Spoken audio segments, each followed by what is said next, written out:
Everyone. അപ്പോൾ ഇന്നത്തെ നമ്മുടെ ടോപ്പിക് എന്ന് പറയുന്നത് ലങ് ഫംഗ്ഷൻ ടെസ്റ്റ്. അപ്പോൾ എന്റെ ചാനൽ ആദ്യമായിട്ടാണ് ആരെങ്കിലും കാണുന്നത് എന്നുണ്ടെങ്കിൽ ഒന്ന് സബ്സ്ക്രൈബ് ചെയ്യാട്ടോ, ഞാൻ പറയുന്ന കാര്യങ്ങൾ മനസ്സിലാകുന്നുണ്ടെങ്കിൽ മാത്രം. അപ്പോൾ നമുക്ക് ഇന്നത്തെ വീഡിയോയിലേക്ക് പോകാം. ഫസ്റ്റ് പോയിന്റ് എന്ന് പറയുന്നത് it is also called pulmonary function test. Lung function ടെസ്റ്റിന് നമ്മൾ പൾമണറി ഫംഗ്ഷൻ ടെസ്റ്റ് എന്നും പറയപ്പെടുന്നുണ്ട്.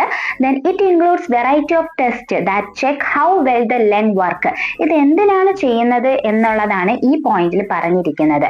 അതായത് പല രീതിയിലുള്ള ടെസ്റ്റുകൾ ചെയ്തുകൊണ്ട് നമ്മുടെ ലങ്സിന്റെ വർക്കിംഗ് കണ്ടീഷൻ മനസ്സിലാക്കുന്നതിനെയാണ് നമ്മൾ ലങ് ഫംഗ്ഷൻ ടെസ്റ്റ് അല്ലെങ്കിൽ പൾമണറി ഫംഗ്ഷൻ ടെസ്റ്റ് എന്ന് പറയപ്പെടുന്നത്. ഫസ്റ്റ് ഏതൊക്കെ രീതിയിലുള്ള ടെസ്റ്റസ് ആണെന്ന് നോക്കാം. 1. Breath holding time. ഇതിന്റെ ഓരോന്നിന്റെയും എക്സ്പ്ലനേഷൻ നമ്മൾ അടുത്ത സ്ലൈഡിൽ പറയുന്നുണ്ട് കേട്ടോ. Then second one match test, third one tracheal auscultation, fourth one able to blow a balloon, fifth one spirometry. ഇനി നമുക്ക് ഇതിന്റെ ഓരോന്നിന്റെയും ഡെഫിനിഷൻസ് നോക്കാം. First one is breath holding time. Breath holding ടൈമിനെ പറ്റിയിട്ടുള്ള കാര്യങ്ങൾ നോക്കാം. ഫസ്റ്റ് പോയിന്റ് എന്ന് പറയുന്നത് it is very simple and useful bed side test. ഇത് വളരെ സിമ്പിൾ ആയിട്ടുള്ളതും പേഷ്യന്റ് ബെഡ് സൈഡിൽ ഉള്ളപ്പോൾ പോലും ടെസ്റ്റ് ചെയ്യാൻ പറ്റുന്ന രീതിയിലുള്ള ലങ് ഫംഗ്ഷൻ ടെസ്റ്റ് ആണ്. Normal is greater than 25 seconds. 25 സെക്കൻഡ്സിൽ കൂടുതലുള്ളതിനെയാണ് നമ്മൾ നോർമൽ എന്ന് പറയുന്നത്.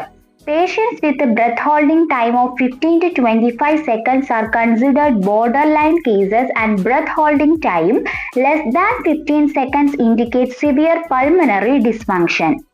അതായത് breath holding time, patient breath holding time ഒരു 15 to 25 സെക്കൻഡ്സ് ആണെങ്കിൽ നമ്മൾ അതിനെ ബോർഡർ ലൈൻ കേസസ് ആയിട്ടായിരിക്കും കണക്കാക്കപ്പെടുന്നത്.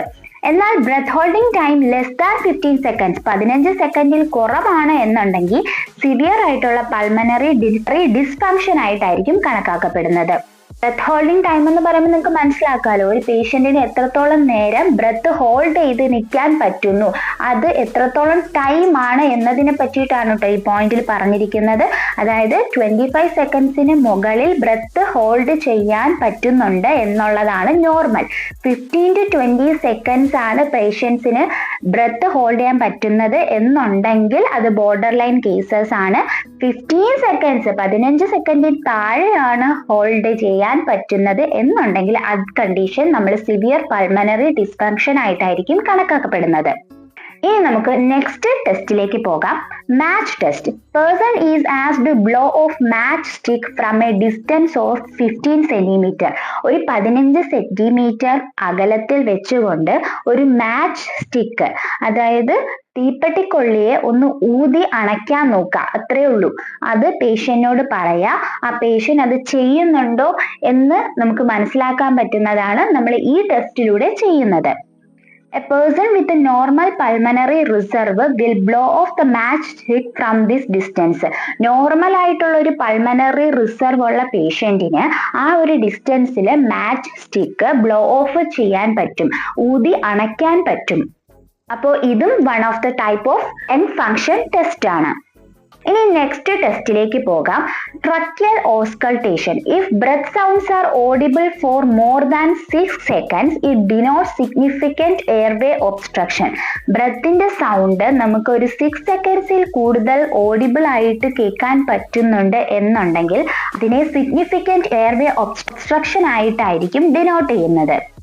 ഇനി നെക്സ്റ്റ് ടെസ്റ്റ് എന്ന് പറയുന്നത് able to blow a balloon. ഒരു ബലൂണിനെ ഊതി വീർപ്പിക്കുക. അതിൽ നമുക്ക് കൂടുതൽ എക്സ്പ്ലനേഷൻ ഒന്നും പറയാനായിട്ടില്ല. പേഷ്യന്റിന് ഒരു ബലൂൺ കൊടുക്കുക, ബലൂൺ ഊതി വീർപ്പിക്കുക. പേഷ്യന്റിനെ കൊണ്ട് അത് പറ്റുന്നുണ്ടോ എന്നതാണ് നമ്മൾ ഇതിലൂടെ മനസ്സിലാക്കേണ്ടത്. അതിനെയാണ് lung function test or pulmonary function test എന്ന് പറയപ്പെടുന്നത്. ഇനി നമുക്ക് നെക്സ്റ്റ് ടെസ്റ്റിലേക്ക് പോകാം. Spirometry. Spirometry by pocket size micro spirometers can now be preferred on bed side. Bed side ആയിട്ടുള്ള പേഷ്യൻസിന് നമുക്ക് യൂസ് ചെയ്യാൻ പറ്റുന്ന ഒരു ടെക്നിക്കാണ് സ്പൈറോമെട്രി എന്ന് പറയുന്നത്. ഇതൊരു പോക്കറ്റ് സൈസ് മൈക്രോ സ്പൈറോമീറ്റർ ആണ്. അത് നമുക്ക് ബെഡ് സൈഡിൽ കിടക്കുന്ന പേഷ്യൻസിന് ഉപയോഗിക്കാവുന്നതാണ്. It cannot measure residual volume, so any lung volume which requires measurement of residual volume cannot be measured by spirometry. സ്പൈറോമെട്രിക്ക് മെഷർ ചെയ്യാൻ പറ്റാത്ത ഒരു വോളിയം എന്ന് പറയുന്നത് റെസിഡ്യൂവൽ വോളിയം ആണ്. ബാക്കി എന്തൊക്കെയാണ് സ്പൈറോമെട്രിക്ക് മെഷർ ചെയ്യാൻ പറ്റുന്നത് എന്നുള്ളത് നമുക്ക് നെക്സ്റ്റ് സ്ലൈഡിൽ നോക്കാം. അപ്പൊ നമുക്ക് റെസിഡ്യൂവൽ വോളിയം മെഷർ ചെയ്യണം എന്നുള്ള ഒരു കണ്ടീഷൻ ആണ് എന്നുണ്ടെങ്കിൽ നമുക്ക് സ്പൈറോമെട്രി യൂസ് ചെയ്യാൻ പറ്റില്ല. കാരണം സ്പൈറോമെട്രിക്ക് റെസിഡ്യൂവൽ വോളിയം മെഷർ ചെയ്യാനുള്ള കപ്പാസിറ്റി ഇല്ല. എന്നാൽ ഇനി എന്തൊക്കെയാണ് ഇത് മെഷർ ചെയ്യുന്നത് എന്ന് നോക്കാം. It is the instrument use to measure following lung volumes. താഴെ കൊടുത്തിരിക്കുന്ന ലെങ് വോളിയംസിനെ മെഷർ ചെയ്യാൻ വേണ്ടിയിട്ടാണ് സ്പൈറോമെട്രി എന്ന് പറയുന്ന ഇൻസ്ട്രുമെന്റ് നമ്മൾ യൂസ് ചെയ്യുന്നത്. ഫസ്റ്റ് വൺ എന്ന് പറയുന്നത് ടൈഡൽ വോളിയം. സ്പൈറോമെട്രി ഉപയോഗിച്ച് നമുക്ക് ടൈഡൽ വോളിയം മെഷർ ചെയ്യാവുന്നതാണ്. Then inspiratory reserve volume, inspiratory capacity, expiratory reserve volume, vital capacity. അപ്പോൾ tidal volume, inspiratory reserve volume, inspiratory capacity, ഇതിനെയൊക്കെ പറ്റിയിട്ടുള്ള ഒരു വീഡിയോ നിങ്ങൾക്ക് വേണം എന്നുണ്ടെങ്കിൽ ഒന്ന് കമന്റ് സെക്ഷനിൽ പറയാട്ടോ. ഇത് ഓരോന്നിന്റെയും എക്സ്പ്ലനേഷൻ ഞാൻ ഓരോ വീഡിയോസ് ആയിട്ട് ചെയ്യാം. നമുക്ക് ചില ഇയേഴ്സിലെ question paper, previous year question papers എടുത്ത് നോക്കിക്കഴിഞ്ഞാൽ നമുക്ക് കാണാം ഒരു ക്വസ്റ്റ്യൻ ആയിട്ട്, ഒരു 5 മാർക്ക് ക്വസ്റ്റ്യൻ ആയിട്ട് വൈറ്റൽ കപ്പാസിറ്റിന്ന് മാത്രമായിട്ട് ചോദിച്ച ക്വസ്റ്റ്യൻസ് ഉണ്ട് കേട്ടോ. അപ്പൊ നമ്മൾ ഇതൊക്കെ ചെറുതല്ലേ എന്ന് വിടുന്ന കാര്യങ്ങളായിരിക്കും 5 മാർക്കിന് ക്വസ്റ്റ്യൻസ് ആയിട്ട് വരുന്നത്. അപ്പൊ അതൊക്കെ നിങ്ങൾ ശ്രദ്ധിക്കണം കേട്ടോ. അപ്പൊ നിങ്ങൾക്ക് ഇനി എന്തൊക്കെ ടോപ്പിക്സ് ആണ് വേണം എന്നുള്ളത് ഒന്ന് കമന്റ് സെക്ഷനിൽ പറയാട്ടോ. അപ്പോൾ ഇത്രയുമാണ് നമ്മുടെ ഇന്നത്തെ വീഡിയോ എന്ന് പറയുന്നത്. വളരെ ചെറിയൊരു വീഡിയോ ആണ്, നിങ്ങൾക്ക് ബോറടിപ്പിക്കാത്ത രീതിയിൽ എടുക്കാൻ വേണ്ടിയിട്ടാണ് വളരെ ചെറിയ രീതിയിൽ വീഡിയോസ് ഇടുന്നത് കേട്ടോ. അപ്പൊ നിങ്ങൾക്ക് ലെങ്തി ആയിട്ട് വീഡിയോസ് വേണം എന്നുണ്ടെങ്കിൽ അതുകൂടെ ഒന്ന് കമന്റ് സെക്ഷനിൽ പറയാട്ടോ. അപ്പോൾ നിങ്ങൾക്ക് ഈ വീഡിയോ ഇഷ്ടപ്പെട്ടിട്ടുണ്ടെങ്കിൽ ലൈക്ക് ചെയ്യുക. ഞാൻ പറയുന്ന കാര്യങ്ങൾ മനസ്സിലായിട്ടുണ്ടെങ്കിൽ അതോടൊപ്പം ഈ സബ്ജക്ട് പഠിക്കുന്ന സ്റ്റുഡൻസിലേക്ക് ഇതൊന്ന് ഷെയർ ചെയ്ത് കൊടുക്കുക, സബ്സ്ക്രൈബ് കൂടെ ചെയ്യാട്ടോ. അപ്പോൾ നെക്സ്റ്റ് വീഡിയോയുമായിട്ട് നമുക്ക് ഉടനെ കാണാം. അതുവരേക്കും ബൈ, താങ്ക് യു.